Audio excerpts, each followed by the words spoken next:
We're going to begin this hour, though, with the late actor and cultural icon. That would be Sidney Poitier. But you think of yourself as a colored man. I think of myself as a man. Oh, we all remember that line. That's Mr. Poitier in the classic film, Guess Who's Coming to Dinner? Poitier was an international star, appearing in dozens of movies over his incredible career.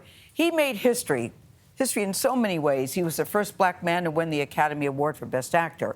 Oprah, as in Winfrey, is honoring his legacy with a new documentary that she produced. It's called simply Sidney. It premiered earlier this month at the Toronto Film Festival. It was a huge hit. We spoke with Oprah, the film's director, that's Reginald Hudlin, and 3 of Sidney Poitier's daughters about the man on and off the screen. The world I knew was quite simple.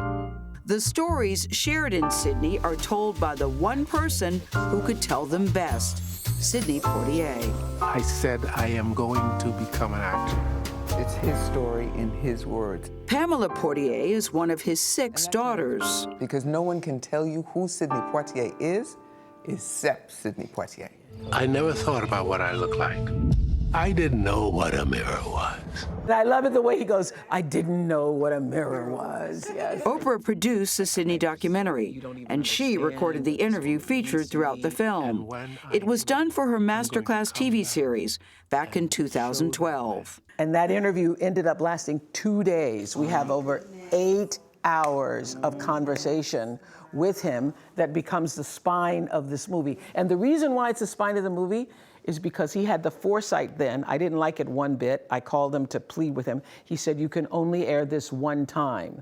He says, I have told my story in a way that my family has not heard me speak before, and this is all they will have of me when I'm gone.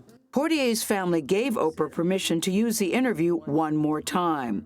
We spoke with 3 of the late actor's daughters, Pamela, Anika, and Sidney. This was the first time they had all gathered together since their father's death. The extraordinary man that the world knows my dad to be is the extraordinary man that he is in the quiet moments when he's at home. When you all were growing up, what did you think your father did? Well, we didn't know. One time we thought he was a saxophone player because we went to Paris and he was in this basement with Louis Armstrong and Paul Newman, and he was playing the sax. Yeah. And we thought, okay, he's a musician. Okay.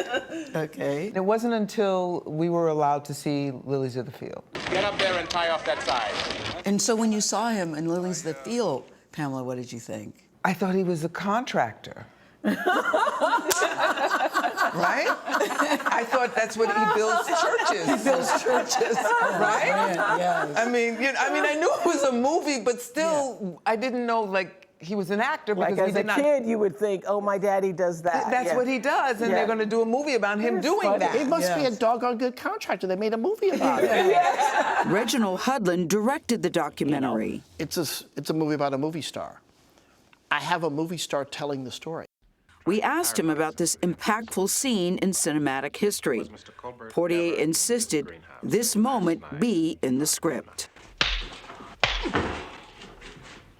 The powerful thing about the moment is that he is slapped. And before we can respond to the fact that Sidney Poitier just got slapped, we are all collectively offended. His slap, boom, happens right that fast. And whatever you thought was going to happen, that is not what you thought. Right. And in that moment, your mental chains are broken. And you're like, that can happen? That can happen in a movie? Yeah. That can happen in real life? What?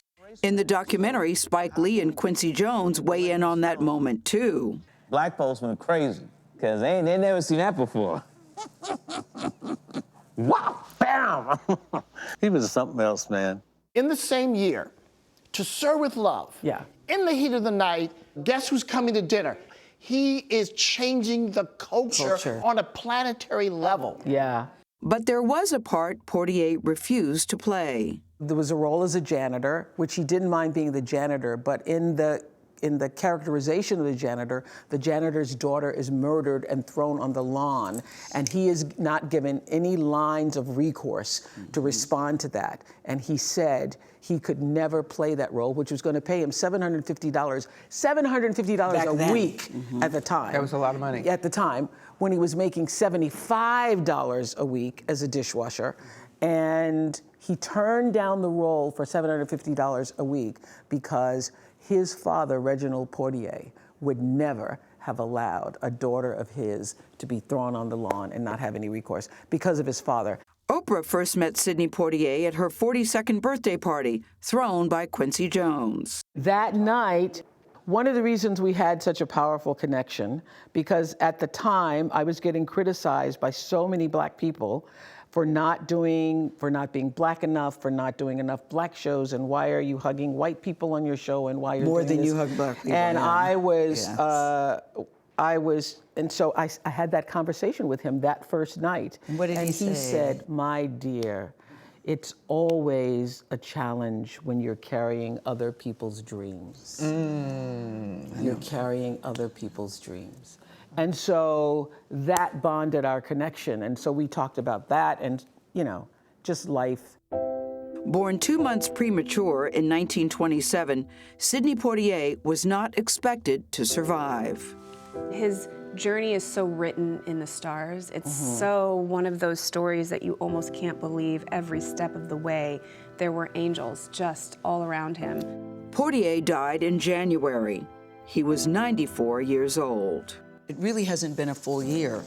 And I remember when I lost my parents, that first year for me was sort of a whirlwind, because you have to go through the first birthdays, his birthday, your birthday, Christmas, Thanksgiving, Father's Day. So as we sit here today, I'm wondering how you're healing, how you're dealing. I have my good days and I have my not so good days. But I am allowing myself to feel what I'm feeling. Like Pam, it's been a roller coaster. It's up and down.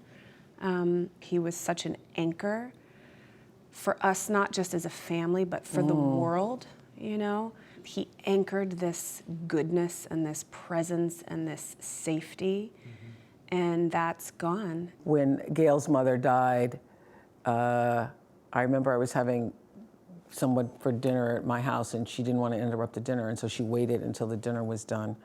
And she called and she said, the first thing she said was, "I lost my anchor today." And I was 40, I'm a grown-up, but it's still, for me, it was still my mom. We try day to day to find ways to connect with him. And,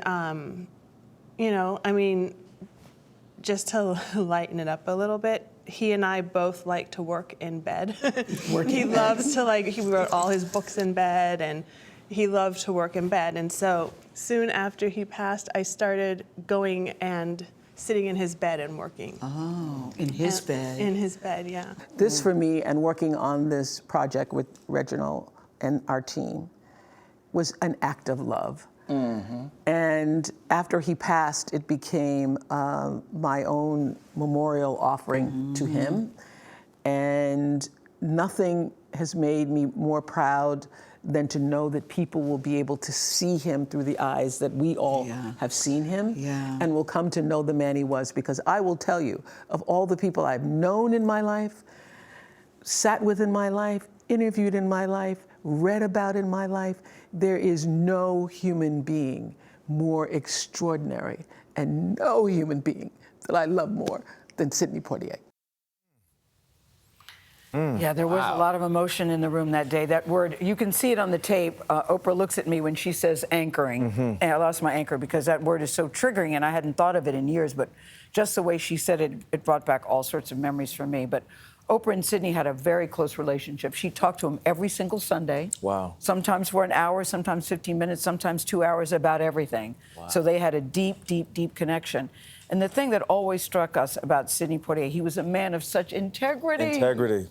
Back when at the time when he was offered that role, his second daughter was about to be born. He had 6 daughters.